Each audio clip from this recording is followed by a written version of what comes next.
우리가 계속 마가복음 연속 강해로 살펴보는데 우리가 지난번 읽었던 말씀의 내용은 부모들이 자기의 자녀를 데리고 예수님께서 축복해 주시기를 바라며 데려왔던 일, 그 일과 얽혔던 교훈, 그리고 한 젊은 부자 관원이 또 예수님을 찾아와서 예수님과 나누었던 이야기들을 우리가 함께 살펴봤습니다. 그 이야기들을 통해서 우리가 교훈으로 생각했던 것은 과연 누가 하나님의 나라에 들어갈 수 있느냐? 그것은 사람의 힘으로 되는 일이 아니라 오직 하나님의 은혜로 되는 일이다. 그리고 그것은 어린아이와 같이 말씀을 그대로 받들고 영접하는 사람이 결국 들어가는 나라다 하는 것을 우리가 살펴봤습니다. 그 나라를 사는 삶이 어떤 삶인가에 대해서도 우리가 함께 교훈을 나누었습니다. 그 나라는 우리가 죽어서 비로소 처음 가는 나라가 아니라 우리가 거듭나고 영생을 얻게 된 그 순간부터 우리는 이미 하나님의 나라를 살고 있다. 그 하나님의 나라를 사는 길이 어떠한 길인가 하는 것에 대한 말씀을 함께 나누었습니다. 오늘은 우리가 그 이어서 있었던 사건들을 살펴보는데 이제 예수님의 공생의 마지막 부분에 다다르게 됩니다. 그래서 예수님이 예루살렘으로 제자들을 데리고 올라가시는 중에 있었던 몇 가지 사건들을 우리가 만나게 됩니다. 또 그 사건 속에서 주님 주시는 교훈을 함께 살펴보려고 합니다. 오늘 예수님이 예루살렘으로 올라가시는 중에 있었던 세 가지 이야기가 기록이 되고 있어요. 첫 번째 이야기는 예수님이 예루살렘에 올라가시게 되는 그 목적이 무엇인가를 또다시 알려주신 이야기입니다. 세 번째, 공개적으로 예수님이 알려주신 말씀인데 이 말씀의 내용은 조금 더 구체적으로 말씀해 주신 내용이다 하는 것이고, 그 다음에 두 번째 이야기가 예수님의 제자 가운데서 야고보와 요한, 예수님이 특별히 가까이 하실 기회에는 베드로와 함께 이 두 명을 데리고 다니셨죠. 그래서 이 제자 가운데 이 야고보와 요한, 이 요한이 예수님에게 나와서 자기들이 원한 것을 해달라라고 요청하면서 얽힌 이야기들이 두 번째 이야기입니다. 그리고 세 번째 이야기는 맹인이었던 바디메오라고 하는 사람이 예수님을 만나게 되면서 그가 치유받고 구원을 받게 되는 그 이야기. 이게 이제 우리가 오늘 살펴보게 되는 세 가지 이야기가 됩니다. 먼저 순서대로 한번 살펴보죠. 예수님께서 예루살렘으로 제자들을 데리고 올라가신다. 이렇게 표현되어 있습니다. 예루살렘의 그 높이가 해발 한 800여 미터 가까이 됩니다. 그래서 항상 예루살렘을 말할 때는 이제 올라간다 이런 표현들을 사용해요. 상당히 높은 지역에 위치하고 있는 곳이죠. 그래서 예루살렘으로 올라간 겁니다. 근데 예루살렘으로 올라가는 일은 특별한 때였어요. 왜냐하면 유대인들이 중요하게 여기는 유월절 절기가 가까이 다가오고 있기 때문에 이 유월절이 되면 예루살렘 부근에 사는 사람들이야 뭐 크게 어려움이 없지만 예루살렘이 아닌 다른 먼 지역에 떨어져 있는 사람들은 이 유월절 절기를 지키기 위해서 가족들을 데리고 먼 순례길을 오게 되는 겁니다. 그래서 먼저 유월절 오기 전에 먼저 일찍 도착하기 위해서 곳곳에서 사람들이 이 예루살렘으로 향해 오고 있었던 때였다 하는 겁니다. 바로 그 즈음에 예수님이 제자들을 데리고 이제 예루살렘으로 올라가시는데 이 예루살렘으로 올라가시는 길이 그의 마지막 한 주간이 됐다 하는 것을 우리는 기억하고 있는 겁니다.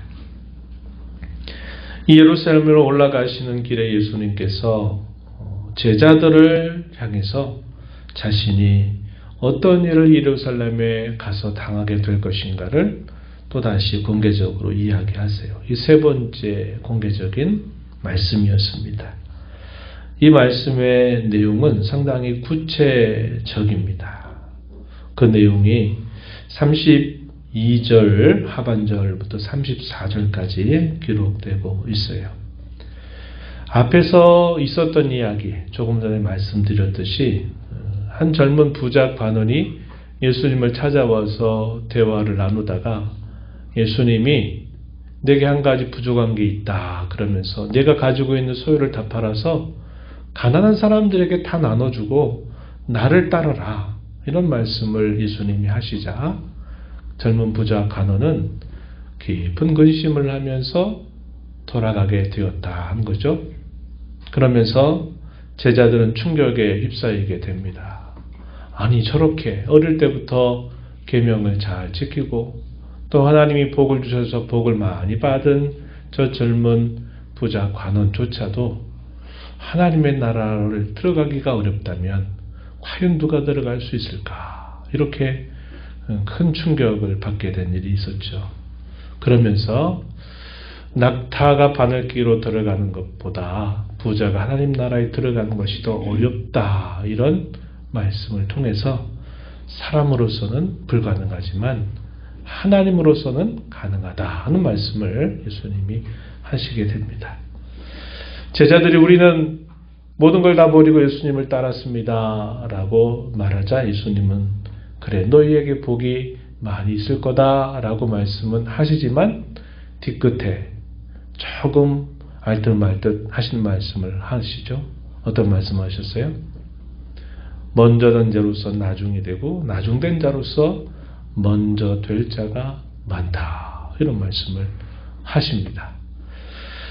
이런 말씀들을 쭉 듣는 그런 상황 속에서 이제 예수님과 함께 예루살렘으로 올라가는 겁니다. 분위기가 그렇게 밝은 분위기는 아니었던 것 같아요. 32절 말씀에 보니까 사람들이 놀라고 또 두려워하는 그런 태도를 보이고 있다 하는 겁니다.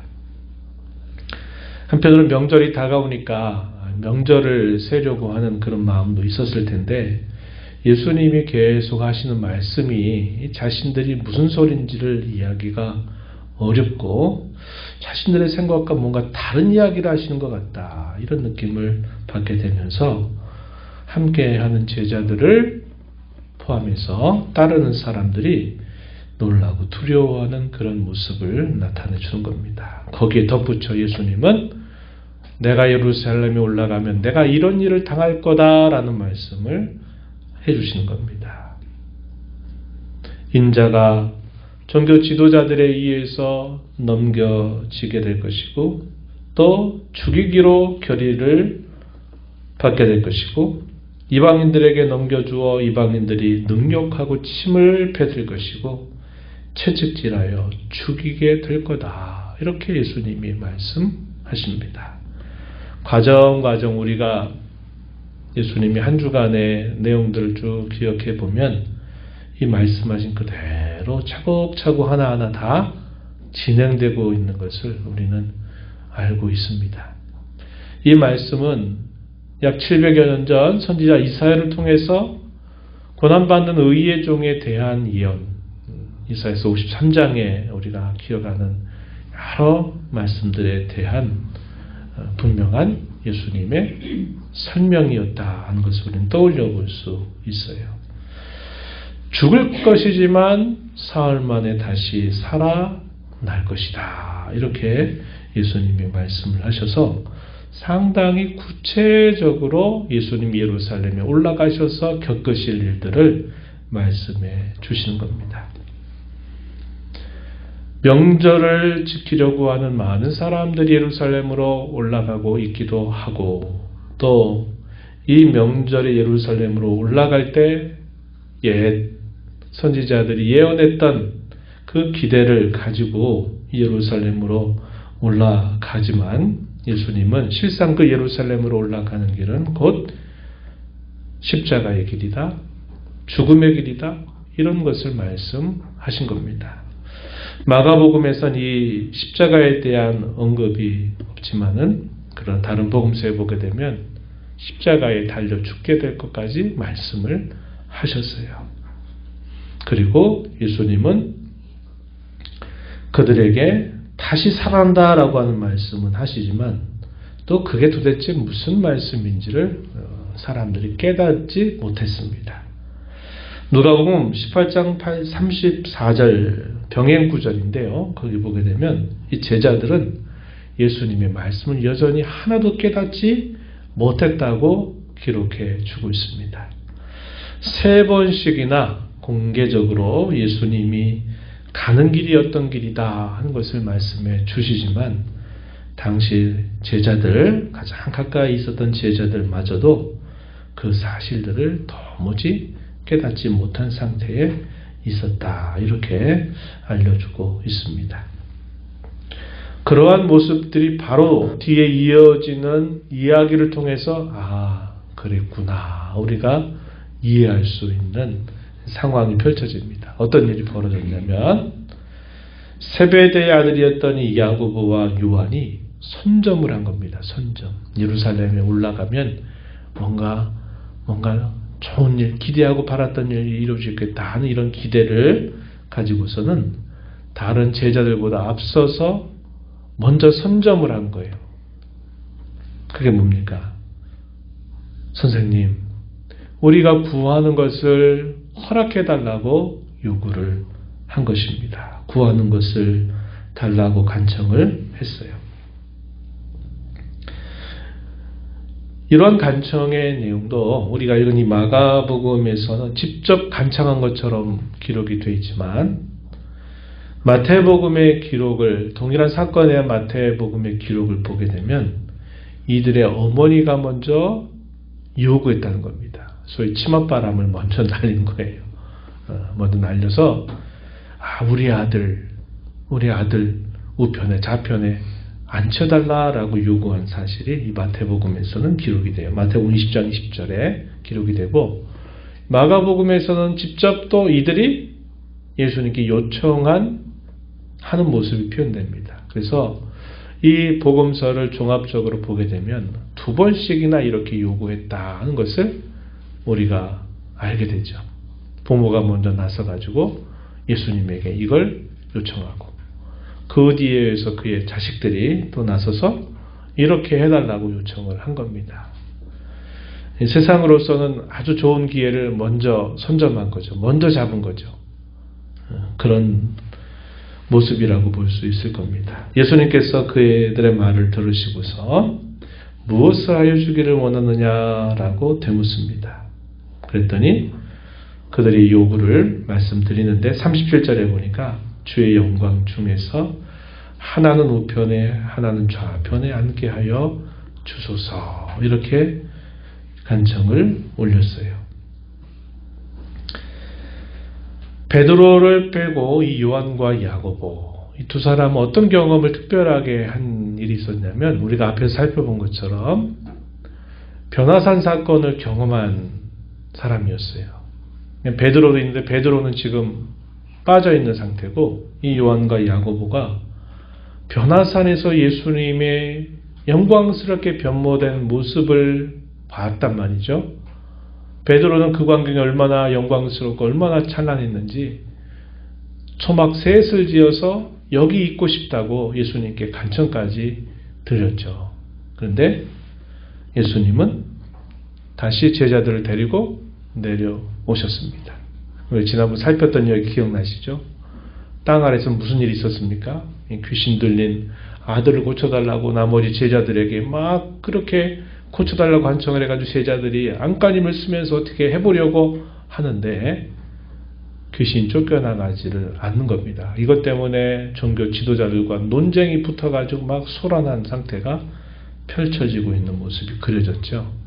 그런 일이 있었는데 이 야고보와 요한은 그런 광경을 떠올렸을 겁니다. 그때같이 이제 예수님께서 예루살렘에 올라가시게 된다면 이제 그러한 일이 있게 될 것이다 하는 기대를 갖고 좌편 우편에 앉혀달라 이렇게 요구를 한 것입니다. 다른 성경학자들은 이렇게도 설명해요. 이 부분을 예루살렘에서 그런 일이 있지 않게 된다면 이들의 생각은 장차 그들이 영광의 상태에 있게 될 때, 즉 이 땅에서가 아니라 하늘의 그런 상태에 있을 때 좌편에 우편에 앉게 해달라라고 하는 요구가 될 수도 있었다. 이렇게 설명을 한 겁니다. 예루살렘에 올라가는 그 일에 대한 그들의 생각. 예수님이 예루살렘에 올라가면 드디어 메시아로서 왕으로 즉위하여서 뭔가 큰 일을 우리를 위해 행하실 것이다 라고 믿는 사람은 바로 잠시 후에 있게 될 그 모습을 그려보면서 좌편 우편에 앉게 해달라 하는 것이고, 그것이 아니라면 참 영광의 상태에 이르렀을 때 좌편 우편에 앉게 해달라고 요구하는 격이 되는 셈이죠. 이 땅에서 받는 보상일 수도 있고 이 땅에서가 아니라 하늘에서 받는 보상이 될 수도 있는 그런 요구죠. 그러나 이들의 관심은 결국 어디에 있느냐면 결국 높은 지위를 차지하고자 하는 그 곳에 이들의 관심이 모아지고 있는 상황이었다 하는 겁니다. 예수님이 반문하셨어요. 너희가 구하는 것을 너희는 지금 알지 못하고 있구나. 예수님이 이렇게 말씀하셔요. 그리고 대묻습니다. 나의 마시는 잔을 너희가 마실 수 있고 나의 받는 세례를 받을 수 있겠느냐라고 예수님이 물으셨어요. 그랬더니 뭐라고 대답합니까? 물론이죠. 할 수 있죠. 그들의 생각은 지금 다른 곳에 있는 거예요. 예수님이 하신 말씀은 분명히 그게 아니라고 바로 얘기하셨는데도 이들은 그게 무슨 말씀인지 도무지 깨닫지 못했고 자신들은 예수님이 무슨 말씀을 하셔도 다 할 수 있다고 이렇게 대답을 한 것입니다. 마시는 잔, 이 잔을 마신다라고 하는 이 구약적인 의미는 심판과 관계된 표현입니다. 잔을 마신다. 이 말은 하나님의 진노의 잔을 마신다. 하나님의 심판을 받는다. 이런 의미와 연결되는 표현이에요. 누가 이 잔을 마셔야 됩니까? 사실 따지고 보면 범죄한 인생들이 마셔야 할 하나님 진노의 잔, 심판의 잔이죠. 그런데 예수님은 그 잔을 자신이 마셔야 된다라고 이렇게 말씀을 하신 것입니다. 세례를 받는다라고 하는 의미를 약간 은유적으로 예수님이 표현하셨어요. 우리가 세례 받는다 하면은 좋은 의미를 생각하죠. 내가 다시 되살아났다 이런 의미를 생각하지만 여기서 예수님이 세례를 받는다라고 하는 의미는 그런 의미가 아니라 물속으로 들어가서 죽음의 상태에 이르는 것을 비유적으로 표현하신 말이라 하는 겁니다. 그러니까 고난과 죽음에 대하여 예수님이 말씀하시면서 너희도 할 수 있느냐라고 이렇게 물었는데 이 제자들은 특히 이 두 사람 뭐라고 말합니까? 할 수 있다라고 대답을 한 것입니다. 자신들의 앞서가시는 스승처럼 앞서가시는 그 주님의 걸음을 자신들도 제자처럼 얼마든지 따라갈 수 있다라고 답변하는 모습이죠. 예수님이 뭐라고 말씀하셨을까요? 40절 말씀에 보면은 그래 내가 마시는 잔 너희도 마실 것이고 내가 받는 세례 너희도 받게 될 것이다. 이렇게 예수님이 대답하시고서는 그러나 너희가 원하는 것 그것은 너희에게 주어지는 것이 아니다. 누구를 위해서 준비되었든지 그들이 얻게 될 것이다. 라고 예수님은 답변하셔서 그들의 요구를 거절하신 겁니다. 그들의 요구를 거절하셨어요.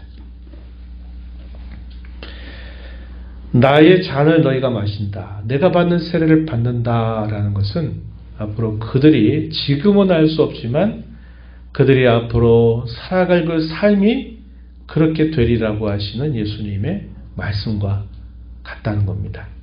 그러나 지금으로서는 사실 그럴 준비가 되어 있지 않은 모습이었어요.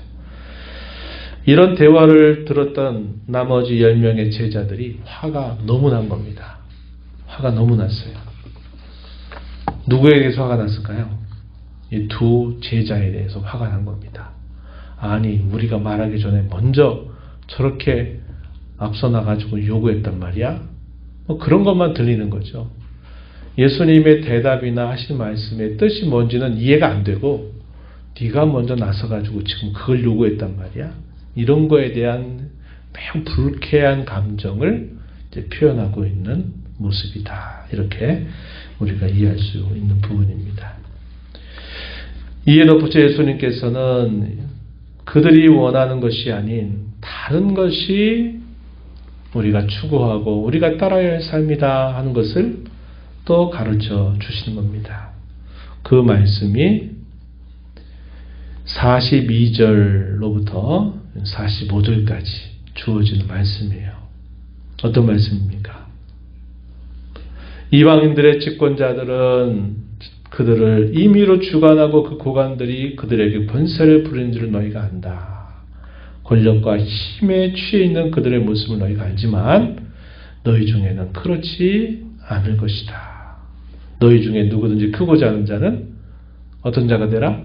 섬기는 자가 되어라. 너희 중에 누구든지 으뜸이 되고자 하는 자는 모든 사람을 섬기는 종이 되어야 할 것이다. 이렇게 말합니다. 역시 이것도 세상 가운데 세상 사람들이 가치 있게 보고 추구하는 삶과 어떻게 보면 역설, 반대되는 예수님의 가르침을 또다시 베푼 겁니다. 하나님의 나라의 이치는 세상의 이치와 오히려 정반대다. 이렇게 예수님은 말씀하시면서 섬기는 자가 되어라. 모든 사람의 종이 되어라. 이렇게 예수님은 말씀하시는 겁니다. 그러면서 주님 자신이 이 땅에 오신 목적에 대해서 45절에서 또다시 밝혀주셨어요. 그 말씀을 함께 읽어보겠습니다. 45절 인자가 온 것은 섬김을 받으려 함이 아니라 도리어 섬기려 하고 자기 목숨을 많은 사람의 대속물로 주려 함이니라.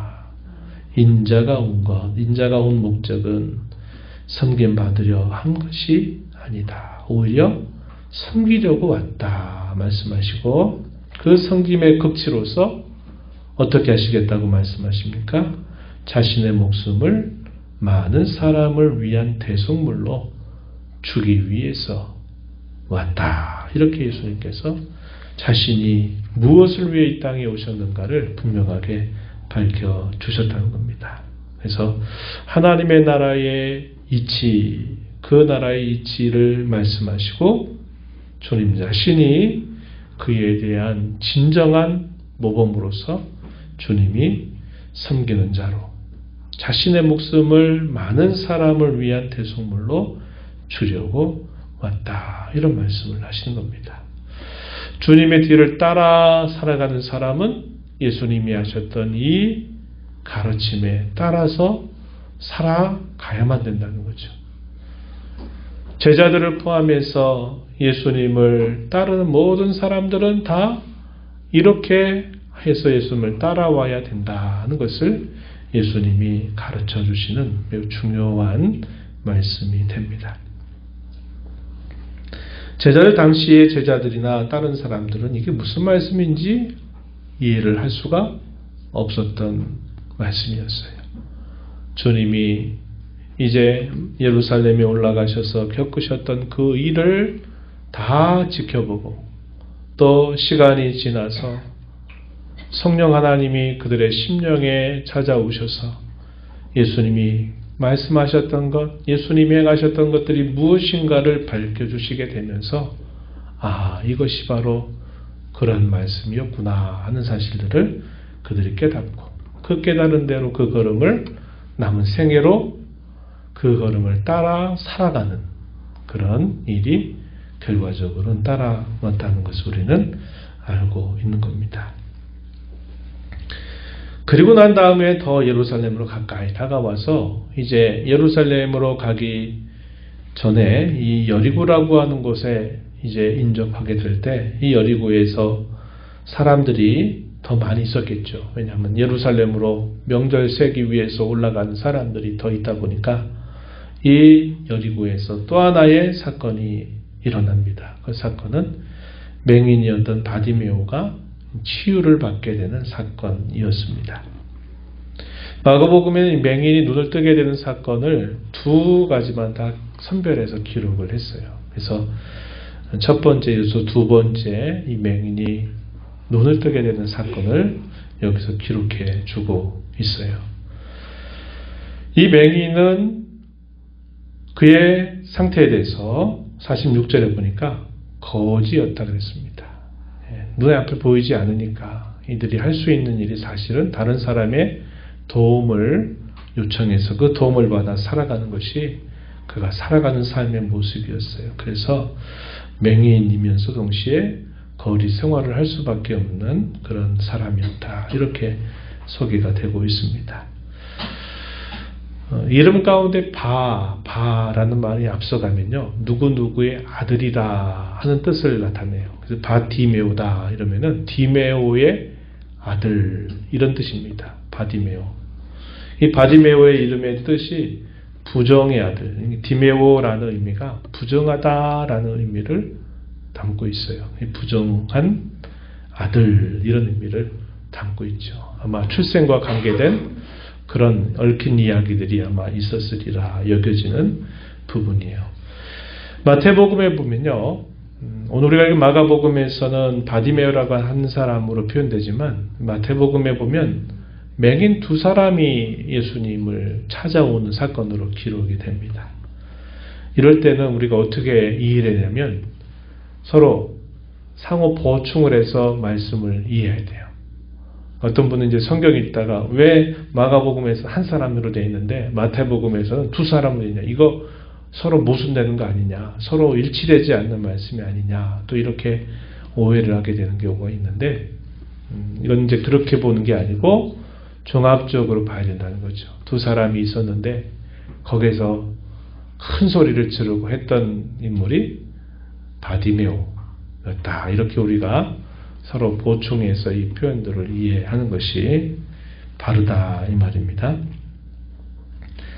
나사렛 예수가 왔다라고 하는 소식이 이 맹인이었던 바디메오의 귀에 들렸어요. 나사렛 예수? 나사렛 예수? 이 나사렛 예수다 이 말의 의미는 메시아다라는 것을 보여주는 표현입니다. 그러니까 그 말을 듣고서 이 맹인이 어떻게 반응한 겁니까? 즉각적인 반응이 나타나죠. 47절 말씀을 한번 보세요. 나사렛 예수 시란 말을 듣고 소리질러 이르되 이렇게 되어 있어요. 나사렛 예수가 오셨다. 나사렛 예수가 오신다 하는 말이 사람들의 귓가로 이 사람에게 들리게 되면서 나사렛 예수가 오셨다고? 그러자마자 큰 소리로 외친 겁니다. 뭐라고 외칩니까? 다윗의 자손 예수여 나를 불쌍히 여겨주소서. 큰 소리로 예수님을 향하여 자기를 불쌍히 여겨달라고 큰 소리를 지르면서 요청을 한 것입니다. 여기 나사렛 예수, 다윗의 자손 역시 이것도 메시아를 지칭하고 있는 그런 표현인 거예요. 그래서 이 바디메오는 그 메시아이신 그분이 오셨다는 소식을 듣자마자 아주 즉각적이고 또 크게 소리를 높여가지고 다윗의 자손이여 나를 불쌍히 여겨달라고 큰 소리를 친 겁니다. 곁에 있는 사람들이 어떻게 했을까요? 조용히 하라고. 왜 이렇게 시끄럽게 떠드냐고. 조용히 하라고 막 옆에서 사람들이 막 만류하고 꾸짖었어요. 그랬더니 이 바디메오가 꾸짖고 하니까 더 손해졌겠죠. 그러니까 더 큰 소리로 예수님 들으시라고 더 큰 소리로 다윗의 자손이여 나를 불쌍히 여겨주소서라고 더 크게 예수님을 향하여 부르짖었습니다. 그러자 예수님이 그의 소리를 들으시고 그를 불러라 이렇게 예수님이 응답하시고 그러자 사람들이 됐다 예수님이 너를 불러 그가 너를 부르고 있어 라고 이야기를 건네줍니다. 이 사람이 예수님이 부르신다고 하는 말을 듣고서 또 아주 주저하지 않죠. 어떻게 합니까? 자기가 입었던 겉옷을 내어버리고 뛰어 일어나서 예수님을 향해서 나아가는 태도를 보입니다. 가난한 사람, 우리가 잠언서도 읽고 있는데 이 겉옷은 그 사람의 전부를 나타내죠. 옷이 되기도 하고 저녁에는 이불이 되기도 하고 덮개도 되고 그래서 이 겉옷 같은 경우는 전당물로 잡히게 하지 말라라고 이야기합니다. 가난한 사람의 겉옷을 전당물로 잡아서 너 이거 갚기까지 이거 전당물로 잡아둘 테니까 그거 갚으라고 허용하지 않았어요. 하나님은 그 사람에게 그것이 마치 그의 모든 재산을 표현하는 것이기 때문에 아무리 가난한 사람이 돈을 꾸어도 그 사람의 겉옷은 전당물로 잡지 말라고 하신 겁니다. 그것을 내어 버리고 예수님에게로 달려가는 거죠. 이 사람의 삶은 단순한 삶이었어요. 어떤 삶이었습니까? 한번 상상해 보세요. 눈에 보이지 않고 자기가 뭐를 일할 수 있는 상황이 아니에요. 그러면 항상 다른 사람이 도와 죽는 것으로 생계를 연명해가는 그런 사람이었습니다. 세상에 많은 사람들의 소리가 자기 여기로 오면 들리긴 하겠지만 세상 사는 이야기에 대해서는 그가 아는 것이 별로 없어요. 그가 만나기를 기대했을 겁니다. 나사렛 예수 그분을 나도 뵙고 싶다 하는 그런 소원을 가지고 그가 오랜 시간을 또 기다렸을 거예요. 근데 예수님이 나사렛 예수가 가까이 왔다고 하는 소식을 듣자마자 그는 그 예수님을 기다렸다는 듯이 그렇게 예수님을 향해 큰 소리를 외치죠. 예수님이 너를 찾는다고 하는 말을 듣자마자 자기가 자기의 재산처럼 여겼던 겉옷을 다 내어던지고 일어나서 예수님이 있는 곳으로 움직여가는 그 모습을 보죠. 그것은 그 사람에게 있어서는 그 마음에 가지고 있었던 바가 그대로 꾸밈없이 표현되고 있는 모습이에요. 그러니까 그것을 우리가 단순하게 생각하지 말고 이렇게 그가 예수님을 찾는 것은 그가 그토록 그분을 만나고 싶어하는 간절한 기다림이 있었고 열망이 있었던 것인데 그 일이 자기에게 허락되자마자 자기는 주저하지 않고 그 예수님 향해 달려간 겁니다. 그게 그의 믿음의 행위였다 이 말이에요. 보통 사람들이 생각하는 것과는 좀 다른 차원이다 이 말이죠. 왜 그렇습니까? 예수님이 그에게 그런 말씀하신 거예요. 내가 너에게 뭐 해주기를 원하냐 물었더니 바디메오가 제가 포기를 원합니다. 이렇게 대답하죠. 그랬더니 예수님 뭐라고 말씀하세요? 52절 마지막 전 3반절을 보니까 가라 내 믿음이 너를 구원하였다 라고 말합니다. 그 사람의 믿음이 뭘까요?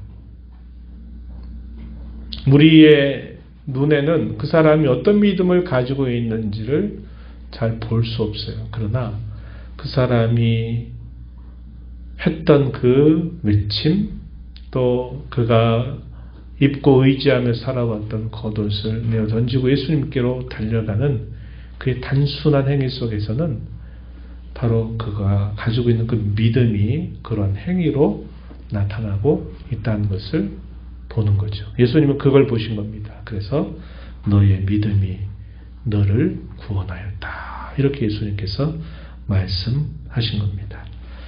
그 순간 어떻게 됐을까요? 그의 눈이 띄어지게 됐습니다. 그리고서는 예수님을 어떻게 했다고 말합니까? 따랐다고 그랬어요. 예수님을 따라서 함께 그분과 함께하는 모습이 묘사가 되고 있어요. 우리가 앞서 읽었던 젊은 부자관원은 네가 가지고 있는 것 다 팔아 가난한 자들에게 나눠주고 너는 나를 따르라. 그러면 하늘에서 내 보화가 있을 거다. 이렇게 예수님 말씀했더니 그 부자 젊은 관원이 근심하고 돌아갔다. 이렇게 표현되어 있습니다. 그런데 이 사람은 그가 예수님을 낳은 순간부터 예수님을 따랐다 이렇게 표현되어 있어서 서로 다른 모습을 나타내 주는 거죠. 그리고 누가복음 병행 기록, 병행 사건에 대한 기록을 보면 누가복음 18장 43절에서는 이렇게 표현됩니다. 자기 자신 하나님께 영광을 돌려요. 하나님이 자기에게 이런 일을 해주셨다고 하며 영광을 돌리고, 그걸 지켜본 사람들은 함께 기뻐하면서 하나님을 찬양했다 이렇게 기록하고 있습니다. 그래서 자신이 이렇게 시험을 받고 구원을 받게 된 그 사실 때문에 하나님께 영광을 돌리고 주변에 있는 사람들은 하나님 높이 찬양하는 그런 모습을 보였다고 알려줍니다. 왜 이러한 일련의 사건들을 우리가 살펴보면서 왜 이렇게 이야기들이 이렇게 될까 할 때는 분명한 의도가 있다는 거죠. 우리가 앞에 살펴본 것처럼 제자들은 예수님에게로부터 직접적으로 3번씩이나 공개적으로 예수님이 가실 길에 대해서 소개를 받는데도 전혀 깨닫지 못하고, 이게 처음 주어진 사건이 아니었잖아요. 1년에 우리가 지난번에 살펴봤던 그 이야기나 여러 가지를 보면 예수님이 자기들의 생각과 다른 걸 말씀하고 있고, 자기들이 가치 있게 생각하는 것과 전혀 다른 가치를 말씀하고 있다는 것을 여러 번 경험함에도 불구하고 제자들과 예수님 가까이 있는 사람들은 그걸 깨닫지 못해요. 영적인 소경이죠. 영적인 소경. 그런데 바디마이오 같은 경우에는 어떻습니까?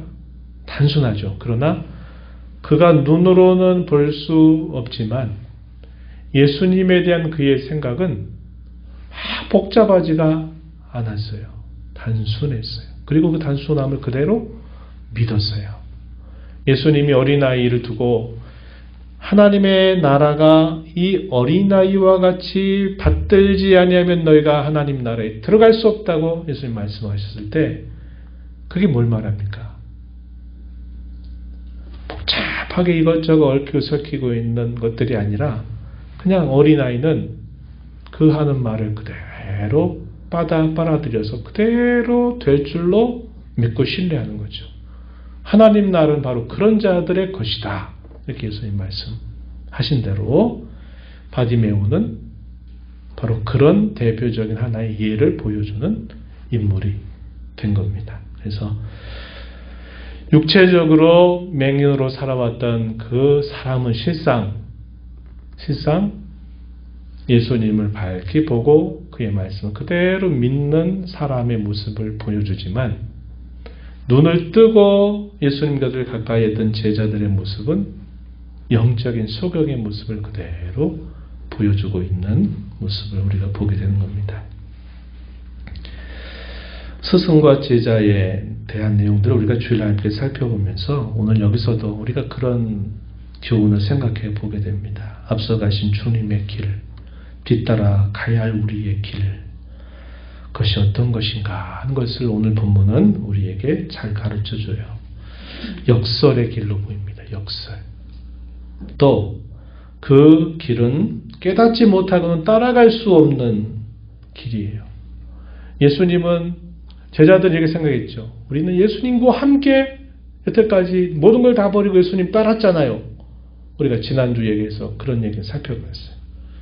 근데 실상 제자들이 예수님을 자기들은 따랐다고 얘기하고 모든 걸 다 예수님께 바치고 했다고 말하지만 사실상 그들의 모습은 예수님을 따르고 있는 게 아니었던 거예요.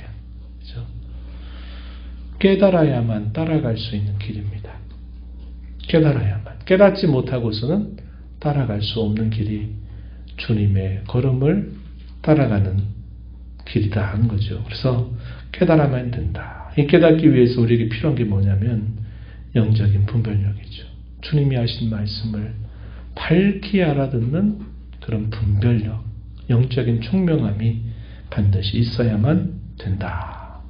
그 영적인 총명함이 어떻게 우리에게 길러질까요? 어떻게 길러질까요? 말씀과 성령의 인도하심을 받는 일입니다.